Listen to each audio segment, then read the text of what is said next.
nouvelle vidéo pour les premiers en spécialité mathématiques. Alors, une petite chose que je m'aimerais préciser avant de démarrer cette vidéo-là. Alors là, ce que je vais faire pour qu'on aille un tout petit peu plus vite, un chouïa plus vite, c'est qu'ici, alors là, on va voir un petit peu comment on peut déterminer les coordonnées d'un point d'un cercle trigonométrique en utilisant donc les différentes relations qu'on a vues au sein de ce chapitre-là. Ok, voilà. Donc pareil, si vous voulez être encore plus à l'aise sur ce chapitre-là, je vais vous remettre dans la playlist des premières donc chapitre fonctions trigonométriques. Donc les deux vidéos d'exercice, on s'était entraîné à déterminer le sinus avec du cosinus et réciproquement. Comme ça va bien vous aider. Et ça va vous aider à bien comprendre cette vidéo-là, ok? Parce que du coup, on va également le refaire, mais d'une autre manière, ok? Enfin, on va le refaire également, du coup, c'est le même principe. Mais voilà, pour que vous puissiez encore mieux comprendre et encore plus vous entraîner sur d'autres exemples, je vous remettrai ça dans une autre... Enfin, je vous remets la vidéo donc, dans la playlist des premières. Comme ça va bien vous aider, ça vous donnera pas mal d'entraînement.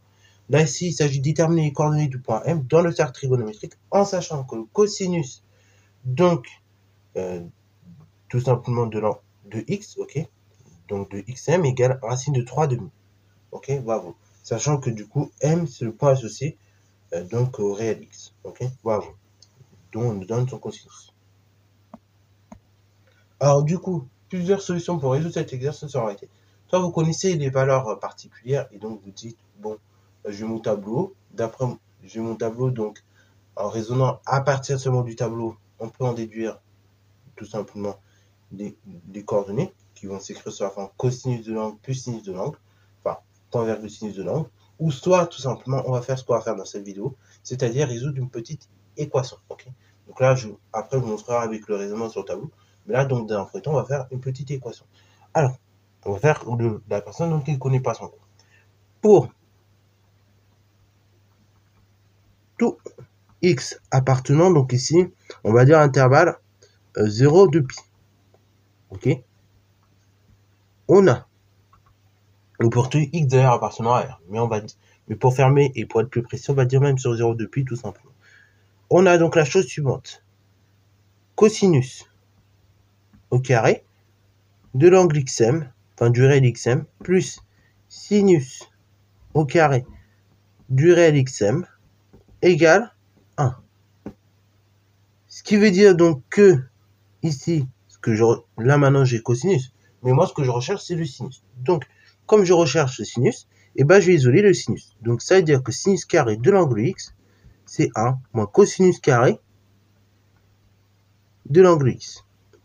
Ce qui veut dire donc sinus carré de l'angle, sinus tout simplement de l'angle x, c'est racine carrée de 1 moins cosinus carré de x.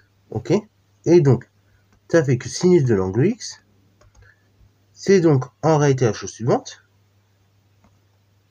C'est donc racine carrée de 1 moins la valeur du cosinus de l'angle au carré, donc moins racine de 3 sur 2 de tout au carré. Donc ça nous donne que sinus de l'angle x est égal à racine carrée de... Alors là, on va faire le calcul rapidement. Donc ça fait 1 moins racine de 3 de 3 sur 2. Donc là, on se rappelle, hein, j'ai a sur b de tout puissance n. Donc ça équivaut à a puissance n sur b puissance n. Donc ça fait 1 moins racine de 3, le tout au carré, donc qui fait 3, sur 2 au carré qui fait 4. Ça fait donc sinus de l'angle x qui est égal à, donc là on met au dénominateur, 4 sur 4, 1 c'est 4 sur 4, moins 3 quarts. Donc sinus de l'angle x qui est égal à la chose suivante. Donc racine carrée de 4 quarts moins 3 quarts, donc 1 quart. Racine carrée de a sur b. Ok. Là pareil, on est sur la forme de racine carrée de a sur b sous cette forme-là.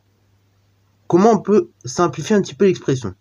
Bah, c'est racine carrée de a sur racine carrée de b.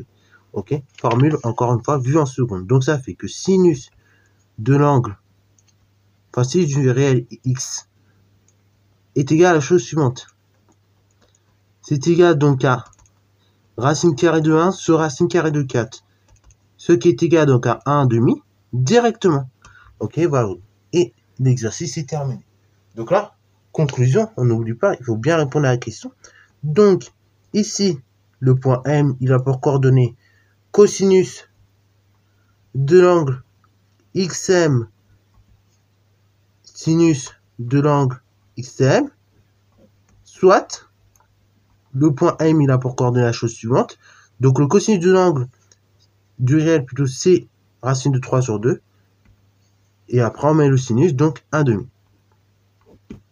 Ok, et voilà, donc comment on détermine le cosinus d'un angle. Ok, enfin le sinus d'un angle à partir du cosinus. Donc là, vous voyez la méthode et vous voyez surtout à quoi ça peut servir dans le cadre du cercle trigonométrique. Alors là, c'est le raisonnement qu'on a eu par tout simplement calcul, si on ne se rappelle pas de la formule.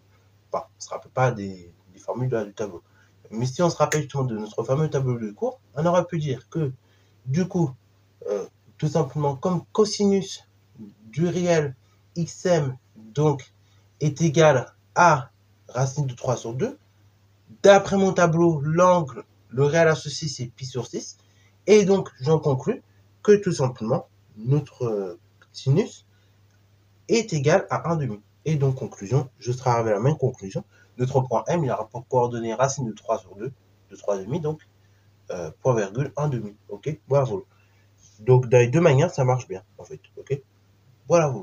Donc, j'espère que cette vidéo t'a plu. Si c'est le cas, n'hésitez pas à la liker, commenter et balancer-toi en mathématiques et en sciences.